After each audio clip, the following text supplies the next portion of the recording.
Hi everyone, it's your favorite dressmaker, and today we'll be talking about some important documents or documentations a fashion designers should have. We start with rate cards. What are rate cards? Rate cards is just your price list. They are your starting prices. Actually, you must have done your due diligence. You must have put two and two together to know that, okay, for me to make a simple wedding dress, it must be from this amount, or for me to make a skirt and blouse, it's from this amount. There are lots of videos out there, or explaining to designers how they can price and all of that. I'm sure by now at least each designer knows what works best for them and how much works best for them. So your rate card is just accumulating all those price lists, the basic ones, into maybe a PDF format or to a Word or Microsoft Word format. And when your client asks, you just give to them. I think having a rate card also help you to weed out stress. You necessarily don't have to go so far talking to a client or to a customer, because you've sent them the rate card and they already know that, oh, I will be able to afford her. Oh, I can't afford her. So that way they will decide to step back or go ahead with it. So it's so that it won't be like you must have done calculation, done consultation, collected fabric only for it to not get to the price and it to not start arguing and saying, no, it's not able to be this expensive.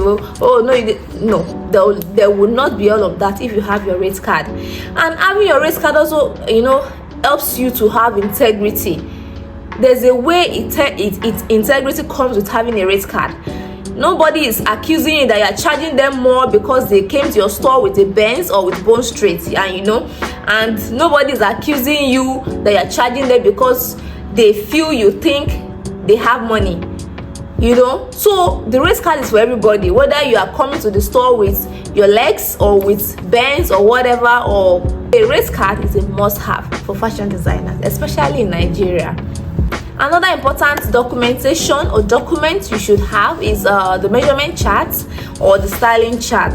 This is like your measurement book, but it is detailed. The measurements are detailed. You're taking all the measurements. Say for instance, you want to measure for somebody for skirt and blouse. Don't only measure for skirt and blouse. Take the full measurements: gown, trousers, jacket, whatever you think you need to add it, so that in case style changes or she's bringing another fabric again or something, you won't have to be calling her every minute that she should come over for measurement, or you won't have to be going over for measurement all the time, because you have the full measurement. It's just for you to use it for a period of time until you realize she has probably added weight or things have changed and all of that. So having a detailed measurement chart or measurement documentation really helps. Remember to include the do's and don'ts of your clients. Some clients don't like turtleneck, some clients don't wear skinheads, some clients don't do 3/4, some don't like full lining. Write all of those details peculiar to each client, so that anytime you pick up the measurement chart or the styling chart, you already know that, oh, client A doesn't use full lining, so whatever you're sewing for her, it's not full lining. Or, oh, client B loves long sleeve, whatever you're sewing for her must be long sleeve. That way it saves you a lot of stress, makes work faster and less argument. Another thing you should have is pattern filing or files. This is majorly for people that use pattern to make dresses and all of that. Have where you keep an account for your patterns. Don't just throw every pattern away after each use. Sometimes you can use the same pattern thrice or 4 times for the same person, just for you to alter it here and there. It saves you time, it saves you money, it saves energy. It's good for business. And having the pattern and filing helps you to correct mistake easily.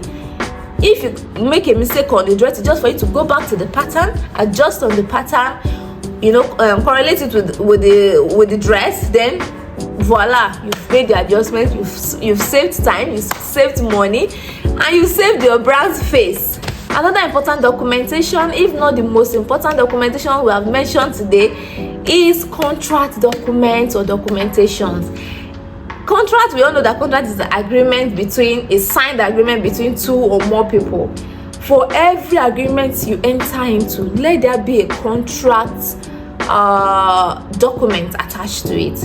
Maybe it's an agreement between you and your fabric manufacturer. Let there be something, you know. So fabrics expected to be delivered so date, by or before so date. I've paid so amount, expected to balance with this, or I've paid her. Sign here. That way, there's no such thing. Oh, I thought it was next week you were expecting your order. I thought no. You have something to hold on to show. And this is not even WhatsApp chat only now. This is not about it's a WhatsApp chat or something only. There should be a proper document that you can tender anytime you have cause to. The contract can also be between you and your clients. Maybe you have one of those clients that pay, ahead. Say for instance, oh, I'm giving you 1 million, just make like some dresses for me for the next 6 months or so. You already know that, okay, this is the agreement. I have to deliver, say 3 dresses, 6 dresses to this woman between the period of so and so. It's a contract, it's an agreement. You have to, fulfill the end of your bargain, just as the other person has fulfilled the end of her bargain. Contracts can also be between designers and staffs. This is very important. You don't take staffs without having a proper contract with them. And please remember, when they are signing, because some of them are not learned, explain the implication and repercussion to them. Don't just give them the book and say, oh, go and sign. Let them read, let them digest, let them ask questions and explain the implication to them. Let your clients know that, okay, with this contract, you can actually take me as the designer to court if I fail to show, if I fail to hold on to the end of my bargain.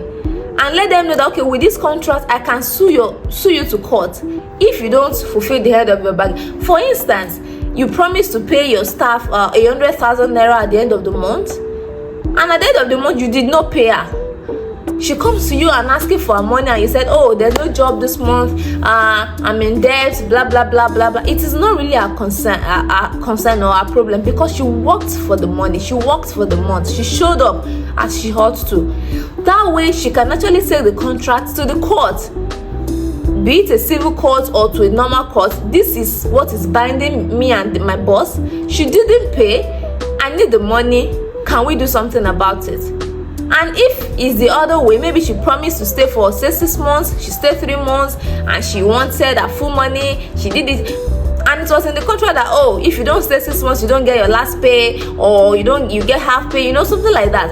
She can't come and drag you and tell you are hostile or horrible. She didn't live up to the end of the bargain, so there's a signed contract that, okay, if she didn't live up to the end of the bargain, this is the repercussion.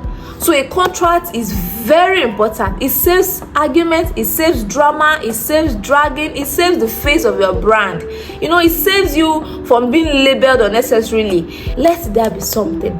I can bet it with you that if you can have at least 3 of the documents I mentioned today, or even 2 of the documents I mentioned today, you will save yourself lots of time, lots of arguments, lots of hassle, lots of stress. And you will definitely come back to thank me, because here we don't gatekeep. I will be in the comment section reading your comments, and if there's any other contract we ought to have added, please feel free. Let's talk about it. Have a great day.